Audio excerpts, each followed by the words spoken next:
Hi everybody, Beth Wee here in the Koinonia kitchen, and I'm going to talk to you about the sweetness of humble pie. I'm going to tell you a story to get it going. I was just starting high school as a freshman. Everything was new. My family had moved from the city into the suburbs, and I didn't know anyone. For the first 9 years of school, I had worn a plaid skirt or jumper with a white button-down shirt and a little tie that matched the school tartan. But now I was going to public school, and I had to dress myself and supposedly look stylish. That was a lot to ask. The day was sunny. My books were stacked high because nobody cool used a book bag in those days. The pants were called elephant pants, and they made bell bottoms look tight. I saw the bus turning the corner, but I was still a half a block away, so I started to run. That's when my sandal caught the billowing edge of my pant leg and sent me flying. Books were scattered everywhere. My knee was bleeding through the ripped pants. My hand was scraped badly. And as I got to my feet to gather myself, I looked up at a busload of onlooking peers, some horrified, some laughing. I was humiliated. Have you ever been there? It's not a great place to be, but it's part of life. Humiliation feels terrible, as if the whole world has seen your defective nature and there's no way to rewind to a more classic guise. Maybe that's why we defy humility as a character asset. Who wants to show the whole world our flaws and weaknesses? But humility is a word that's often misunderstood, so let's clear that up by defining what the word really means. To those who pursue it, humility is a desire to seek and to do God's will. Sound heavy? It is heavy. Let's go simpler. Humility is an accurate assessment of self.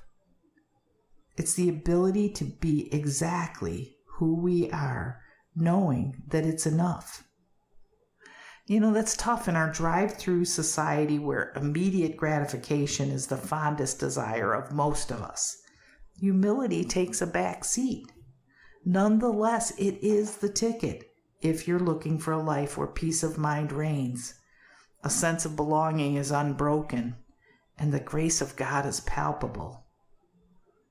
With humility, unreasonable demands are a thing of the past.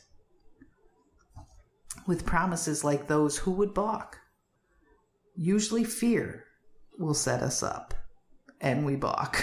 Fear is to blame. We're afraid we'll lose something we already have or fail to get something we think we need, so we hold a resentment instead of finding forgiveness. We watch television instead of finishing a chore. We order the number 5 with fries instead of chopping a healthy salad plate. We throw the plastic bottle into the garbage bag instead of the recycle bin. You get the idea. We judge instead of identifying. We go through the motions instead of living our best lives. Before I found out about humility, I was destined for a life of failure and misery. All I wanted was pain and escape.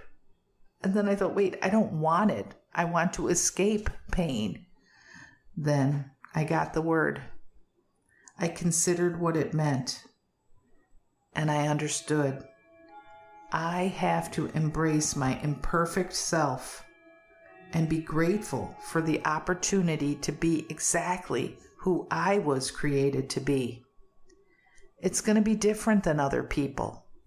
I won't measure up to some standards, and I'll be over the top for others. It will be imperfect, never right on the mark. But suddenly, as I started to accept that, failure and misery transformed into hope and healing. My mood brightened with my prospects. My interactions became real and intimate. My laughter was animated and my tears were passionate. Humility had turned my life into a treasure that I can cherish. It wasn't easy at first. When I got embarrassed or upset, I had to pause and allow the quiet to come. I sought connection with God. My true self always responds to that bond, and I wind up feeling more sure and willing.